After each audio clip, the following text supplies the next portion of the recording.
우리 오늘 함께 묵상할 말씀은 민수기 2장 1절에서 9절입니다.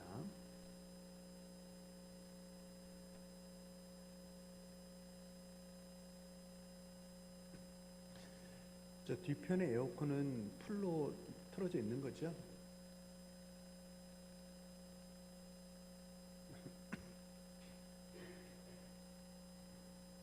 자, 우리 민수기 2장 1절에서 9절 우리 한마음으로 합독하십니다. 1절입니다.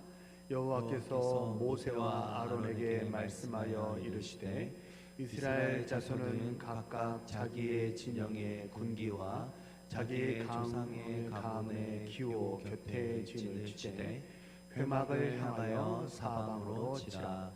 동방 해 돋는 쪽에 진 칠 자는 그 진영별로 유다의 진영의 군기에 속한 자, 유다 자손의 지휘관은 암미나답의 아들 나손이요 그의 군대로 계수된 자가 74,600명이며 그 곁에 진칠 자는 이사갈 지파라. 이사갈 지파의 지휘관은 수아리의 아들 느다넬이요 그의 군대로 계수된 자가 54,400명이라. 그리고 스불론 지파라. 스불론 자손의 지휘관은 헬론의 아들 엘리압이요 그의 군대로 계수된 자가 57,400명이니 유다 진영에 속한 군대로 계수된 군인의 총계는 186,400명이라. 그들은 제1대로 행진할지니라. 아멘. 우리 한번 앞뒤 좌우 옆 사람과 서로 인사하실까요? 사랑합시다. 격려합시다. 우리 한 번만 더 인사하시죠. 이 무더위에 건강하세요. 한 번 더 인사하시죠.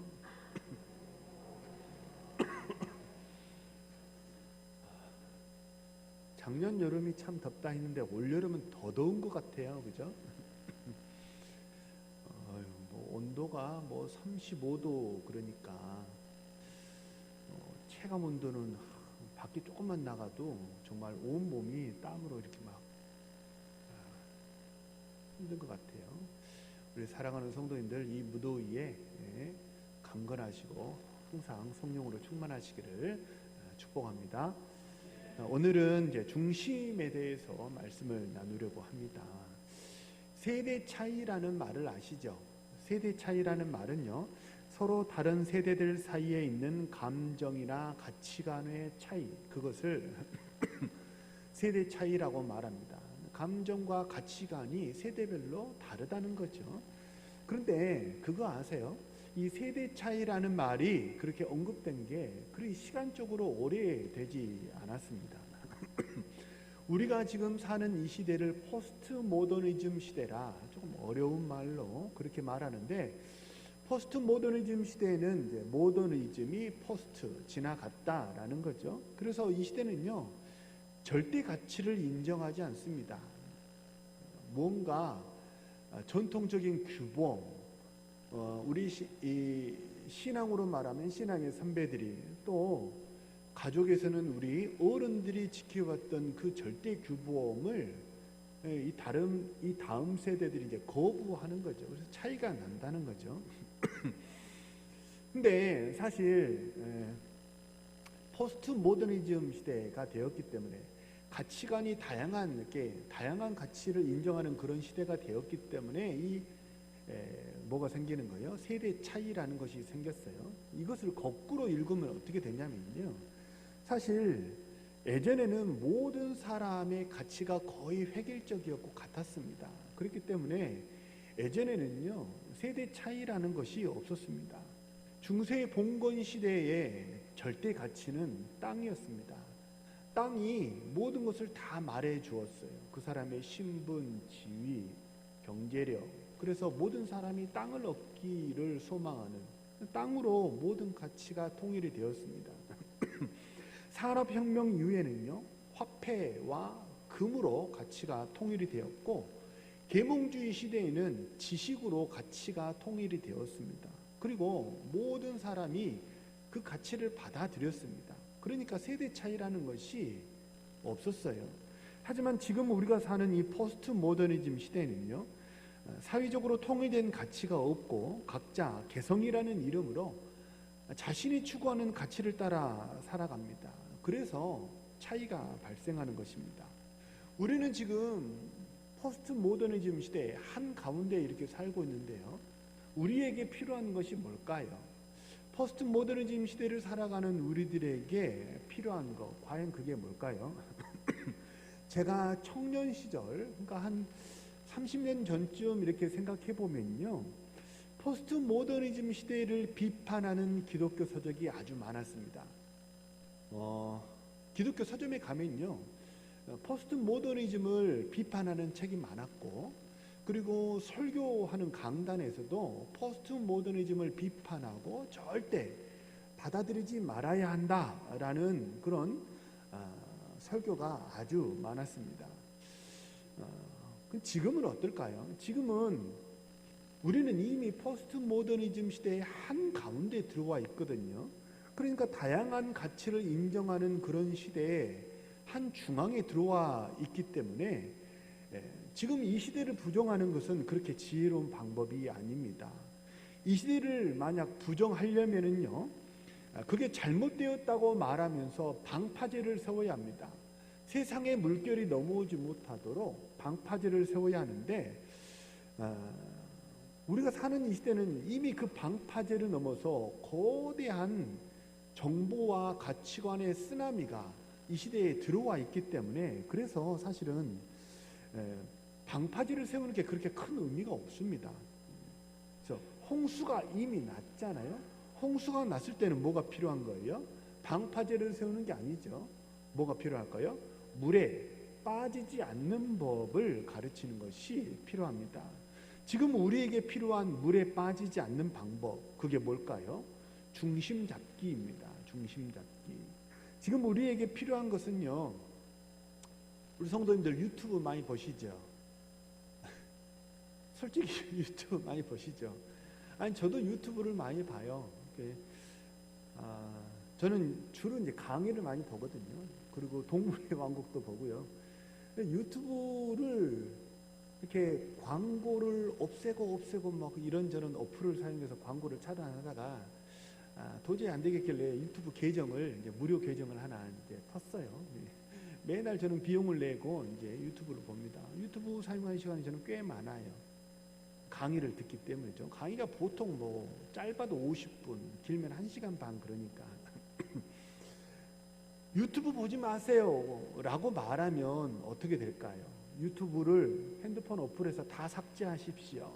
인터넷 어플을 핸드폰에서 다 삭제하시고 네이버, 다음 접속하지 마시고, 그리고 경건하게 골방에 들어가 앉아서 말씀 보고 기도만 하십시오 라고 말한다고, 그렇게 한다고 해서 우리의 경건이 잡힐까요?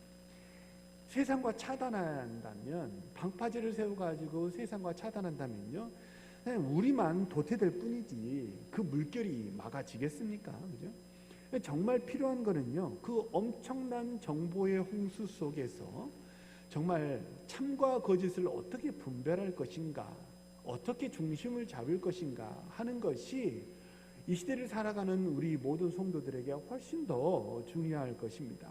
마치 파도 타기처럼요, 중심만 잘 잡으면 그러면 물에 빠지지 않을 수 있기 때문입니다. 혹시 저 에드가 드가라는 화가를 아십니까? 프랑스의 화가인데요. 이름이 참 좀 발음이 어려워요. 에드가 드가입니다. 이 사람은 이 사람이 한 말 중에 어떤 말이 있냐면요, 우리가 아름답다라고 말하는 것들, 예를 들면 춤이나 운동선수의 움직임이 우리가 아름답다라고 느끼는 것은 그 모든 움직임에 중심성이 있기 때문이다 라는 말을 했어요. 예를 들어보죠. 제가 만약에 제가 트리플 악셀을 하면 어떻게 될까요? 내 눈 그러면서 성도님들 다 이렇게 눈을 가리지 않겠습니까? 근데 제가 트리플 악셀을 하면 빙글빙글 돌면 그 좀 추해 보이죠.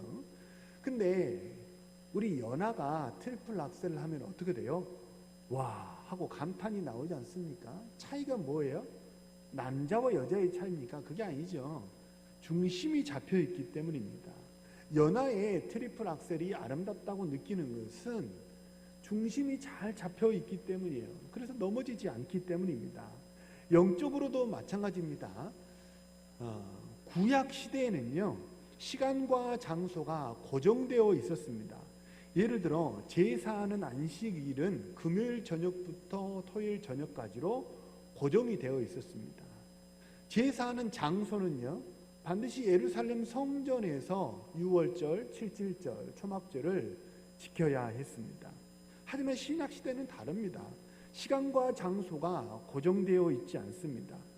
사도행전 16장에 보면 우리가 교회를 조금만 다녀보신 분들은 다 아실 만한 사건, 바울과 실라가 이렇게 옥중에서 기도하고 참여했을 때 메인 착고가 풀어지고 수갑이 풀어진 거죠. 수갑이 풀어지고 옥문이 열리고 그리고 이 모든 그 막혔던 것들이 다 뚫리는 그런 일들이 벌어졌거든요.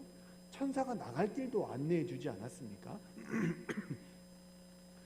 바울과 실라는 하나님의 강력한 권능을 체험했거든요. 큰 기적을 체험한 거죠. 근데 그 큰 기적의 체험이 어디서 일어난 거예요? 장소적으로 성전에서, 시간적으로 안식일에, 제도적으로 거룩한 에봇을 입고 하나님을 찬미했을 때 일어난 사건이 아니라는 거예요. 그들은 그저 습하고 냄새나고 바퀴벌레 있고 쥐가 다니는 그런 냄새나는 지하 감옥에 갇혀 있었지만, 그렇지만 그 심령의 중심이 하나님께 딱 잘 잡히니까, 그러니까 어떻게 됐어요? 하나님의 권능을 체험하지 않았습니까? 그래서 하나님의 권능을 체험하는 것은 구약시대는 거의 고정적인 시간과 장소에서 일어났지만 신약을 사는 우리들에게는 그렇지 않다는 거예요. 시간의 구애를 받지 않고 장소의 구애를 받지 않습니다. 중요한 건 뭐예요? 우리가 시간과 장소의 구애를 받지 않기 때문에, 거꾸로 말하면 지금 주일날 이 성전에 앉아 있다고 해서 하나님의 능력을 체험한다는 보장도 주어지지 않는 거예요. 뭐가 필요해요? 반드시 우리 심령을 성령으로 중심으로 잡는 우리 사랑하는 모든 성도님들 되시기를 바랍니다. 아멘. 성령 시대, 우리가 살아가는 이 성령 시대는요, 성령으로 영적인 중심을 잡아야 합니다. 심령을 성령으로 중심으로 잡아야 합니다. 그러면 환난이나 기근이나 핍박이나 적신이나 위험이나 칸이나 그 어떤 위협이나 고난이 오더라도 우리가 천국을 누리며 살아갈 수 있을 줄로 믿습니다. 사랑하는, 예배하는 우리 모든 사랑하는 성도님들, 늘 신앙의 중심을 잡고 승리하는 삶을 살아가시는 우리 사랑하는 모든 동원의 성도님들 되시기를 주님의 이름으로 축복합니다. 오늘 우리가 같이 읽은 본문은요, 출애굽한 이스라엘이 광야에서 어떻게 텐트를 쳐야 하는가, 그 진법을, 텐트를 어느 위치에 쳐야 하는지 그 진법을 설명하고 있는데요, 특이한 점은요, 그 중앙과 외곽에 각각 중심축을 두고 그 축을 중심으로 이렇게 텐트를 치게 했다는 것입니다. 중앙에는 우리가 잘 아는, 가장 중앙에는 어떤 중심이 있습니까? 뭐가 있었어요? 성막이 있었죠. 이 성막은 모든 12지파의 중심을 이루는 가장 큰 중심축입니다. 그 성막을 중심으로 동서남북 사방에 각각 3지파씩, 그래서 그렇게 동서남북에 3지파씩 진을 치게 했는데, 그런데 그거 아세요? 중앙에만 중심축이 있는 게 아니고 동쪽 3지파 사이에도 중심을 이루는 지파가 있었고, 서쪽에도 남쪽에도 북쪽에도 각각 중심을 이루는 지파가 있었다는 거예요. 그래서 오늘 우리가 같이 읽은 본문은요, 사실 3절에 보면 동방해 돋는 쪽에 진 칠 자는 이라고 말하면서 동쪽에 진을 칠 3지파를 말하는데, 그 3지파 중에 이제 가장 중심을 이루는 지파가 어떤 지파였어요? 유다 지파였어요. 그러니까 이스라엘이 진을 치는 그 진법의 핵심은 중심을 이루는 진법이라는 거예요. 한 중앙에는 성막이 있고 동서남북 사방에도 우두머리 지파가 있어서 그 우두머리 지파를 중심으로 동선을 짜고 행동하도록 쉬고 움직이는 그런 일을 하게 했다는 거죠. 이런 모습은요, 사실 우리도 신약시대를 사는 우리에게도 마찬가지로 적용이 됩니다. 우리가 사는 이 시대에 우리는 구원받은 이 성도들이 살아가는 이 시대를 사도행전에서는 광야 시대라고 말하지 않습니까? 우리도 마찬가지로 광야 시대를 지나고 있거든요. 광야를 지나는 우리에게 필요한 것은 그게 뭘까요? 앞서 말씀드린 것처럼 세상 사람 만나지 마십시오. 가능하면 직장 사람들과 만나는 시간을 최소화하시고, 그리고 믿는 사람들과만 식사하십시오. 회사에서 구내 식당에서 점심 드실 때 꼭 믿는 사람들과 앉아서 식사하시고 세상 사람과는 말을 섞지 마십시오. 이게 결코 지혜로운 방법이 아니라는 거예요. 구약 시대는 방파제를 세웠습니다. 하지만 신약 시대는 어떻습니까? 마태복음 28장 19, 20절 오히려 뭐라고 얘기해요? 구약 시대는 막았지만 신약 시대는 오히려 뭐라고 말했죠? 그러므로 너희는 가서라고 말하잖아요. 가라고 말해요. 그러니까 세상 사람과 만나지 않는 것, 이것이 그렇게 결코 좋은 방법이 아니라는 거예요. 인터넷 하지 말라, 영화 보지 말라, 유튜브 하지 마십시오. 이게 성도들에게 결코 이렇게 좋은 방법이 아니라는 거예요. 막 하지 말라는 규제와 규범을 세우고 벽을 세우고 방파제를 세우는 게 그게 지혜롭지 않아요. 차라리 방파제를 세우는데 그 강조할 그 힘을 어디다 써야 합니까? 성령을 간구하시는데, 성령 충만을 간구하시는데 거기에 힘을 쏟는 우리 성도님들 되시기를 바랍니다. 성령 충만해야, 그죠? 성령 충만해야 그래야 가나안에 도달할 수 있기 때문입니다. 축구에서 흔히 그런 말을 하지 않습니까? 수비를 정말 잘하면, 수비를 잘해서 얻을 수 있는 최선의 결과는 무엇입니까? 무승부에 지나잖아요. 근데 이기려면 뭐 해야 돼요? 골을 넣어야 돼요. 반드시 골을 넣어야 이기는 거예요. 그래서 막 수비를 강화하는 것도 필요합니다. 그러나 본질적으로 중요한 것은 성령께서 우리 심령의 중심을 잡으면, 그러면 우리가 목표물을 향해서 힘있게 전진해 나아갈 수 있을 줄로 믿습니다. 군대를 갔다 오신 우리 남자 성도님들은 잘 아시죠? 사격을 해보면요, 사격을 해보면 총을 쏘면 이 총열이 그냥 민자로 구성되어 있는 게 아니고 그 속을 보면 이 사선으로 이렇게 원형으로 홈이 파져 있거든요. 그러면 총알이 발사될 때 그 총열에 파져 있는 그 홈, 나선형 홈을 따라서 총알이 빙글빙글 돌면서 이렇게 발사가 됩니다. 총알이 왜 빙글빙글 돌면서 발사되도록 그렇게 만들었을까요? 그 이유가 뭔지 아세요? 혹자는 살상력을 높이기 위해서라 그렇게 말하는데, 사실 그거는 부차적인 결과이지 목적은 아니에요. 중심을 이루고 회전하지 않으면 뭐 할 수 없어요? 목표물을 정확하게 가격할 수 없기 때문에 그렇습니다. 탁구공을 한번 생각 한번 해보세요. 탁구공은요, 공기의 저항을 많이 받지 않습니까? 그래서 공기의 저항을 많이 받으면요, 그러면 어떻게 되냐면 목표물을 향해서 정확하게 갈 수가 없어요. 사격은 적어도 200m, 300m 이렇게 멀리 있는 적을 쏴야 하는데, 그 사이에 있는 공기의 저항, 바람의 저항에 총이 흔들려 버리니까, 총알이. 그래서 중심을 잡고 빙글빙글 회전하면 목표물을 정확하게 가격할 수 있기 때문에, 그래서 총이 빙글빙글 돌면서 회전하도록 그렇게 만든 것이라고 합니다.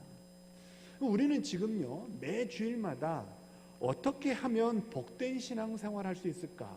신앙생활 잘할 수 있는 방법이 뭘까? 그걸 매주일 지금 고민하면서 말씀을 나누고 있는데요. 응답이 있는 신앙생활, 웃음이 있고 감동이 있는 신앙생활, 복된 신앙생활 하려면 뭐가 필요해요? 반드시 중심을 잡아야 합니다. 중심이 흔들린 성도는요, 아무것도 할 수가 없어요. 중심이 흔들리면 하나님께로부터 무엇을 받기도 쉽지 않습니다. 야고보서에는 마치 물결이 흔들리는 것처럼 흔들리는 사람은 주께로부터 무언가를 얻기를 바라고 기대하지 말라, 야고보 사도는 말하지 않았습니까? 중심이 흔들리면요, 하나님께로부터 은혜와 축복을 받기도 힘들어요. 응답의 축복을 받기도 힘듭니다. 뿐만 아니라 중심이 흔들리면요, 무언가 축복을 내가 받고 은혜를 받고 그렇게 가두어 놓은 은혜의 저장고가, 축복의 저장고가 있다 손치더라도 중심이 흔들리면 어떻게 되는 거예요? 악한 영이 흔들면 탈탈탈탈 털려서 다 쏟아버리게 되는 거죠. 그래서 중심이 중요한 거예요. 중심을 잘 잡으면요, 지금 물이 없다는 것이 그렇게 중요하지 않습니다. 왜요? 하나님 아버지께서 반석을 통해서 우리에게 물을 주실 것이기 때문입니다. 믿으시기를 바랍니다. 중심을 잘 잡고 있으면 지금 떡이 없고 고기가 없다는 게 문제가 되지 않습니다. 왜요? 우리가 간구하면 하나님 아버지께서 풍성하고도 넘치도록 우리에게 떡과 고기를 부어주실 것이기 때문입니다. 아멘. 근데 반대로도 가능해요. 그게 반대로도 가능해요. 만약 중심이 흔들린다면 어떻게 됩니까? 중심이 흔들린다면요, 앞서 말씀드린 대로 총알이 공기의 저항을 받아서 흔들리게 되듯이 우리 인생이 흔들리게 돼요. 좌로 우로 이렇게 크게 흔들린 인생을 살아서, 그래서 어떻게 돼요? 흔들리기 때문에 지금 혹여 내게 은혜의 강물이 담겨져 있다 손치더라도 흔들흔들하면서 그 물 다 쏟아버리게 된다는 거예요. 혹여 지금 떡과 고기가 있다 손치더라도 문제가 생긴다는 거예요. 왜요? 그 인에 탈탈 털려서 다 쏟아버리기 때문이라는 거예요. 그래서 총알이 중심을 잡고 회전을 해야, 그래야 목표물에 정확하게 가는 것처럼 우리가 중심을 만약 잡지 못하면 어떻게 될까요? 가나안이라는 목표가 흔들리게 됩니다. 그래서 좌충우돌 방황하게 되는 거죠. 출애굽 1세대 생각해 보세요. 출애굽 1세대는 목표가 흔들렸어요. 중심이 흔들렸어요. 그래서 목표가 흔들리면서 결국 애굽이냐 가나안이냐 이것을 놓고 자중질환이 일어나는 그런 인생을 살았죠. 반대로 출애굽 2세대는 어떻습니까? 중심이 딱 잡히니까 출애굽 1세대의 전철을 반복하지 않고 중심을 딱 잡아서, 그래서 어떤 일이 일어났습니까? 요단강을 건넜고 그리고 여리고를 무찔렀죠. 사실 우리가 읽고 있는 이 성경은요, 중심을 잡은 사람들과 중심을 잃어버린 사람들의 이야기로 가득합니다. 창세기는 어떤 이야기입니까? 아브라함이 하나님으로부터 중심을 잡고 믿음의 조상이 되었다는 이야기예요. 중심을 잡으시면 우리 가문의 믿음의 조상이 될 수 있을 줄로 믿으시길 바랍니다. 그 누구라도 믿음의 조상이 될 수 있는 거예요. 출애굽기 민수기는 어떤 내용입니까? 하나님으로부터 직접 언약을 받았습니다. 하나님이 현현하셔서 직접 나타나셔가지고 내게 언약을 주셨단 말이에요. 그 언약이 얼마나 귀한 겁니까? 그렇지만 그 중심이 흔들려 버리니까 문제 속에서 고통받고 방황하는 그런 고난의 인생 살았다는 게 출애굽기 민수기 이야기 아닙니까? 여호수아는 어떤 이야기입니까? 하나님 의지에서 중심을 딱 잡으니까 철병거를 가진 아낙 자손들을 다 이겨버렸다. 그 이야기가 여호수아 이야기 아닙니까? 사사기는 또 어떤 이야기죠? 자기 소견에 옳은 대로 살았어요. 중심을 잃었다는 얘기죠. 하나님으로 중심을 잡아야 되는데 하나님으로 중심을 잡지 않으니까 자기 소견에 옳은 대로 사니까 흔들리고 방황하고 식민지 살았다. 그 이야기가 사사기 아닙니까? 그 다음에 나오는 사무엘상, 사울은 어떤 이야기입니까? 사울은 중심을 잡았어요. 처음에는 참 좋은 왕이었습니다. 효심이 아주 깊은 왕이었고 하나님을 사랑하는 경외하는 마음이 있는 참 신실한 청년이었어요. 그렇지만 중심이 흔들리니까 어떻게 되었습니까? 성령이 떠나가고 악신에게 괴롭힘을 당하면서 인생 망쳤다. 그 이야기가 사울 이야기예요. 하나만 더 할까요? 그럼 사울 나왔으니까 이제 누가 나와야 돼요? 다윗 나와야 되겠죠. 다윗까지 나와야 되겠죠. 다윗은 어떤 이야기예요? 다윗은 인생살이가 아주 힘들었어요. 내가 뭐 잘못한 게 있어. 나는 아버지가 시킨 대로 양치기, 목동 노릇을 잘했어요. 집에서도 인정받지 못한 아들이었습니다. 8번째 말째는요, 인정받지 못했어요.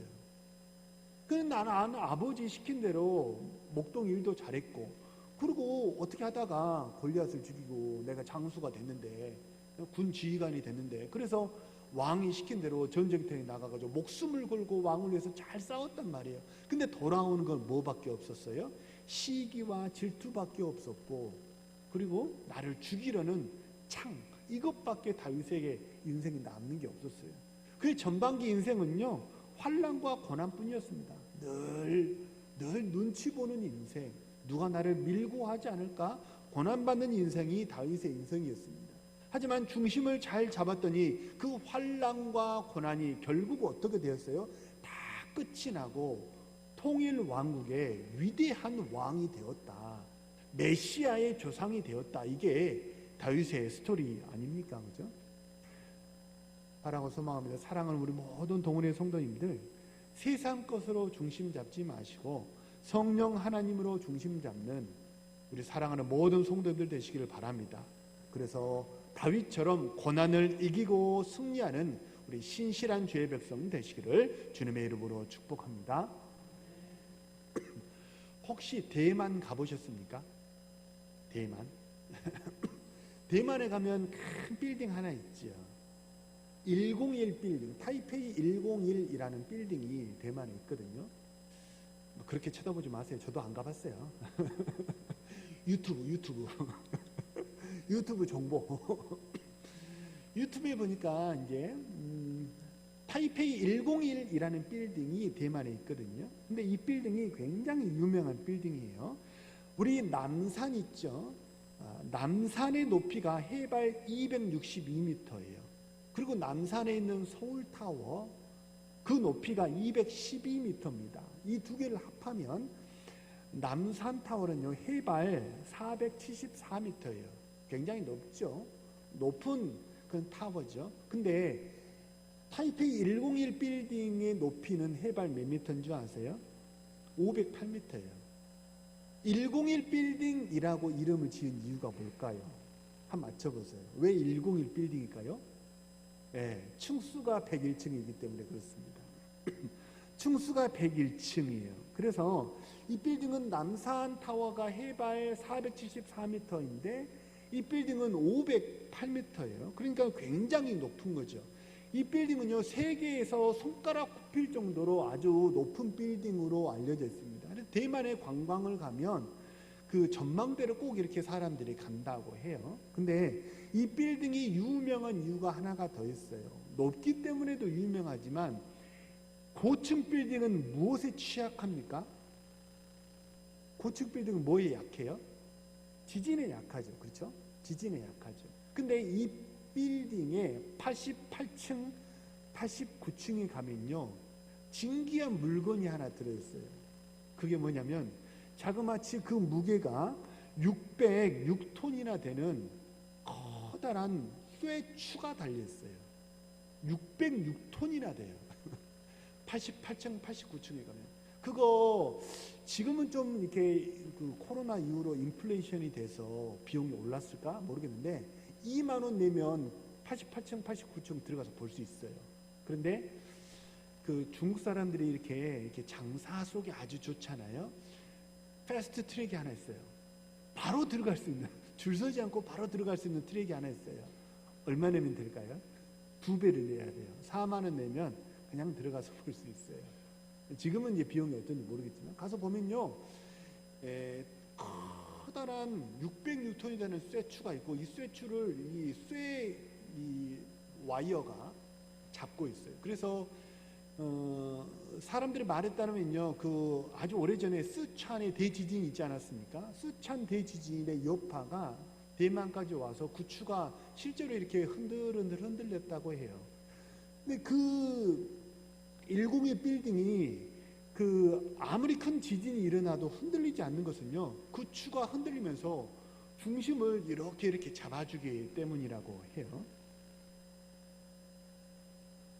하나님으로 중심을 잡아야만, 그래야만 뭐 할 수 있어요? 우리 신앙의 높이가 올라갈 수 있어요. 은혜가 쌓여지고 축복이 쌓여지는 그 비결이 무엇입니까? 중심을 잡아야 된다는 거예요. 그렇지 않으면 와르르 우리 신앙의 공든탑이 무너지듯이 우리 신앙도 순식간에 무너질 수 있다는 거예요. 흔들릴 일이 전혀 없기를 기도하지 마세요.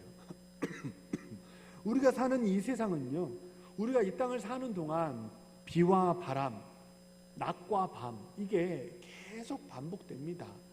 우리가 사는 이 세상은 이 문제 하나 해결했다고 다음 문제가 안 생기고 그러지 않아요. 문제는 계속해서 마치 그림자처럼 우리를 따라다니고 친구처럼 우리를 따라다닐 거예요. 문제가 없는 세상, 그런 세상 기도하지 마세요. 그런 세상은 없기 때문입니다. 대신에 뭐 하시면 돼요? 중심을 잘 잡으시면 돼요. 내가 많은 돈을 벌어놨더라도 중심이 흔들리면 그 다 무용지물입니다. 내가 안전장치를 여러 개의 보험을 들여가지고 안전장치를 많이 해놨더라도 중심이 흔들리면 그게 내 인생을 보장하지 못해요. 정말 내 영혼의 안전과 건강을 보장하는 그 중심이 무엇입니까? 예수 그리스도예요. 언약이에요. 하나님의 언약이 우리를 붙잡고 있으면 그러면 세상 그 무엇도 우리를 흔들 수 없고 결국 우리가 목표로 하는 가나안 땅에 안전하게 도달하게 될 수 있을 줄로 믿으시길 바랍니다. 우리 아까 이제 제가 다윗 이야기를 말씀드렸지만 요셉도 마찬가지입니다. 요셉이 고난이 없어서 성공했나요? 요셉이 고난이 없어서 그렇게 인생이 잘 된 게 아니죠. 요셉의 인생은 고난투성이었습니다. 다윗은 어떻습니까? 그가 금수저라서 그래서 정말 부모로부터 보호를 잘 받고 교육을 잘 받아가지고 그래서 성군이 된 게 아니에요. 다윗은 어땠습니까? 고난투성이었죠. 요셉도 고난투성이었죠. 그런데 그 중심에 뭐가 있어요? 하나님의 법이 있기 때문에. 그 중심에 하나님의 법이 있기 때문에 그가 결국 승리하는 그런 인생을 살 수 있게 되었습니다. 중심에 하나님의 법이 있으면요 흔들리지 않게 돼요. 바람이 불어도 이내 곧 제자리를 찾아오게 합니다. 무엇이? 그 중심추가 중심을 잡아주기 때문입니다. 세상으로 중심 잡지 말고 하나님의 언약으로 중심을 잡고 성령 하나님으로 중심을 잡아서 은혜와 축복을 누리며 늘 승리하는 삶을 살아가시는 우리 신실한 주의 백성 되시기를 주님의 이름으로 축복합니다. 우리 주신 말씀을 놓고 할 만하셔서 통성으로 기도합니다.